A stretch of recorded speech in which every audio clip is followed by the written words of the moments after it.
Hello, everybody, and welcome to today's video, or tonight's video, I should say. We just saw TNA Impact wrap up. We saw a great show, honestly. I think next week's shaping up better than this week, and it hasn't even happened yet. Next week's card looking really good. I think we'll get into it here, if I can remember all the matches and stuff like that.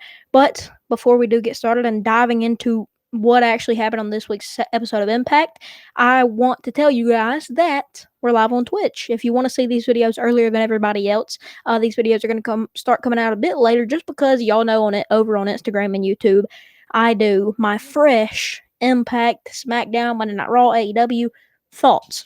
So I'll be doing that after this video, and then after I get done with that and editing that, I'll get on to this one and then post this one. So a lot of stuff to do tonight, but we got to get right into it. So we kicked off the show with Trick Williams walking to the ring, and he bragged about his win against Moose at Emergence in an awesome match. And I think it was probably one of the best defenses Trick has had. I mean, Moose just looked really good. It was in Baltimore. Moose's family was in the crowd. Just a great match. And overall, I think that Trick's run right now as champion is an awesome run. I love to see him as champ. But he said that he wears his title belt upside down because he's turned TNA upside down.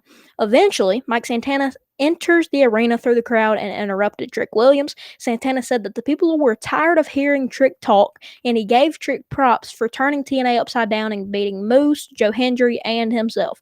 He noted that Trick didn't pin him at Slammiversary. He pinned Joe. He vowed to hunt Trick down to become the new TNA World Champion. So now we're seeing Santana kind of go back to this narrative that he wants that title. We know he was kind of beating around the bush whenever he accepted that challenge to face Sami Callihan at Emergence, and that with Sami Callihan. But now he's setting his sights back on to the world title. Trick said lies and that Santana does not have what it takes. He said that he wouldn't defend against Santana again, and this brought Santino Marella out to the stage. Santino said that Santana deserves a title shot, and he was about to make the match. Trick interrupted and said that he has 50 days to defend the title. He said that he did Santana a favor, so he didn't embarrass himself in front of his family again, and Santana charged the ring and Trick fled. I think that opening segment was awesome. I don't think we could have had anything else that could have opened that would have touched this. I loved everything about it, and I think what we did put in the main event was very good. So I love this opening segment, and it clearly shows that we're trying to get Santana right back into the movement of getting him into that title picture. So I love everything about it. We see Jilla Miller interview Order 4. Mustafa Ali talked about facing the system and Matt Cardona, and Ali said that he doesn't have trust in the system. So obviously just a little interview. We're going through everything, so don't get mad if we're just picking out the little things, because that's what it's all about. You pick out the little things. Trick talked with AJ Francis backstage. Santino Marella approached them and said that he would review the contract to see if Trick really didn't have to defend the belt after his 50 days, and he said that the contract didn't say that Trick couldn't compete, though he made a match for next week to have Trick and AJ face Santana and a partner, which we would figure out later that would be Steve Macklin, the man that just defended his title at Emergence in a banger match against Jake something. So I cannot wait for that match. That match is going to be electric. But highlights from Santana showing up during Trick's match on NXT on Tuesday. They also showed the Elegance brand facing Fatal Influence and Plugged Heatwave. Then we see the TNA Knockouts Gauntlet match. And this was the women's gauntlet match. We see the winner would become the number one contender of the Knockouts title. Xia Brookside was number one, and she did an inset promo during her entrance. Killer Kelly drew number 2, and her inset promo played as well. After some stalling, Xia took Kelly to the mat, and all of a sudden, we see Killer Kelly. I mean, she did some great work in that ring, I can't lie. But then Dani Luna was next. Dani Luna's a woman on a plan right now. After kind of hanging around Indy for a little while now, we're seeing Indy come out next, and we're seeing that match between Indy and Dani Luna. Dani Luna obviously advances to get to that spot against Indy, and then we see Indy defeat Dani Luna. But then after the match, Dani Luna turns heel against Indy Hartwell, and that is insane. But then we see something that could really change the trajectory of this whole entire kind of storyline, I guess you could say. And I think the reason why it is because we see Jody Threat come out last. Jody obviously being Dani Luna's old tag partner, so she's trying to talk some sense into her, but then in the end, she attacks Jody Threat as well. And then a backstage segment after, she acts like nothing's wrong at all. So obviously Jody Threat wins by DQ in 32 minutes. But where do you go from here? Where do you go? Jody obviously said that she does not want to win this way, which I don't know why she would. I mean, a win's a win, but it's all right. The DQ was lame, but it's okay. The injury report. Every single week, this one featured Daniel Spencer, Zachary Wentz, Matt Cardona, and Ash by Elegance. So there's that. I'm only going to get to the matches now. Jake Something versus Frankie Kazarian. We saw Jake have early offense, but in the end, Frankie Kazarian wins in 6 minutes. I don't know how to feel about it, to be honest. I think that Jake Something should have won. Yes, he's coming off a loss versus Steve Macklin, but that's already a setback. But then he loses to Frankie Kazarian. That's a setback. So I don't like how they did this, but I mean, it is what it is. Jake will eventually get what he deserves. He's a very good in-ring wrestler, and he always puts on great matches. So I think that eventually he will get what he deserves. But for right now, he's getting lowered down the card. Then we see Ryan Nemeth walk to the stage, and he said that his big brother Nick Nemeth will return to TNA in 2 weeks. So a graphic showed Nick Nemeth and announced the same message with him coming back in 2 weeks. So that's going to be very exciting. But yeah, that's obviously great. Then we see Mara Sade making a painting backstage with the Hardys coming over there as well, and they were impressed. Jeff offered her to show some of his art since he's an artist as well, so that was announced later in the night. We see probably one of my favorite parts of the night and my most exciting parts of the night. Leon Slater and Cedric Alexander sat backstage and talked about their match at Emergence. Alexander said that they were teaming to face the Hardys next week, and they said it would be a banger.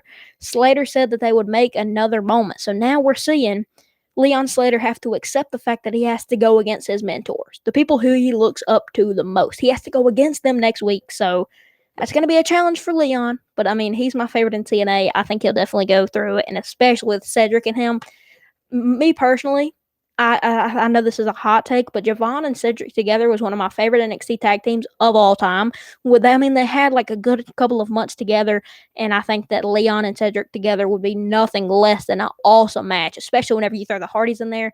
It's going to be a match you do not want to miss. So I'm super excited. But then we see Jacy Jayne walk to the ring.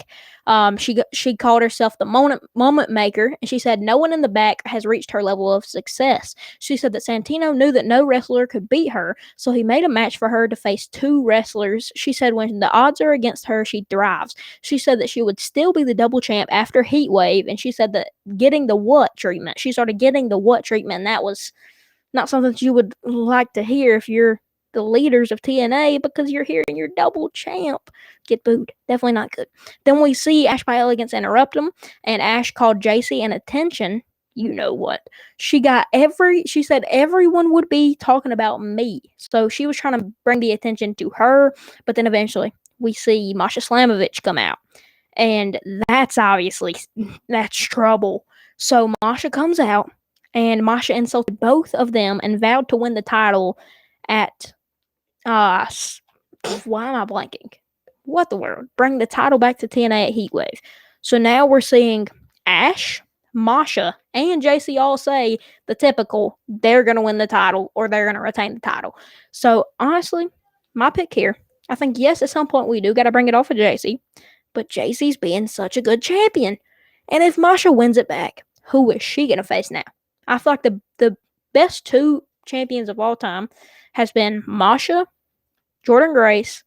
I think Jacy Jayne solidified herself as well. Might just be me, but I think Jacy Jayne has completely solidified herself as a good knockouts champion. Somebody that you would want to see every week. Then we see the system. In the main event, face Order 4. We see, in the end, we end up seeing Order 4 win. But Moose made the hot tag and ran wild. Moose got a 2 count on Ali, and Myers dropped an elbow on Ali for a 2 count. All 6 wrestlers were down. They all traded moves, and Order 4 gave Moose a triple super kick and threw him into the steps. Tasha attacked Alicia. Eddie Edwards ran in, but Agent Zero decked him. The Great Hands double teamed Myers, and Skyler pinned Myers to get the win. So I think that Order 4 winning, obviously, good decision. I'm loving what Order 4 is doing. Obviously, we have had some complications over the past few weeks. Y'all know I have not liked that. But I think that for sure, Order 4 winning is a good decision. I love Order 4. I love Ali. I love everything about Order 4. Jason Hotch is one of my favorites in there as well. But then we see Ali go to attack Myers with a chair, but Cardona protected him and took the hit. Cardona was thrown into the ring post. Ali was about to hit Myers with a chair again, but JDC came in for the one-man save. JDC was going to hit Ali with the chair, but Agent Zero got in the way of the chair instead of JDC and slammed him on the chair. So now Order 4 celebrated in the ring as the security forced Moose to watch. So now we're seeing Order 4 finally do great things in TNA. I know they've done great things, obviously, but now the effects really get in there. I'm so glad Order 4 is getting what they deserve, like Jake something. But man, I know this was a little bit cut short just because I'm trying to fit in things with Instagram. I'm gonna figure those things out. Some things might be coming to an end here. Not content, but with school starting, I can't be doing these reviews at night, so I might be doing them the next day, which I hope that's okay with y'all. But half y'all's favorite creators, they do the same thing, so I tried to make a difference and do them at nighttime. I know I've always done them at nighttime, which I might still be able to. I don't know yet. It's gonna be something I have to figure out. But I hope y'all enjoyed this TNA Impact review. If you want to watch these live, CZV_wrestling_2309 on Twitch. Like and subscribe, please, because it helps out the channel a lot. So we're growing every day. Subscribe to become an OG, and I will see y'all boys in the next one. Deuces.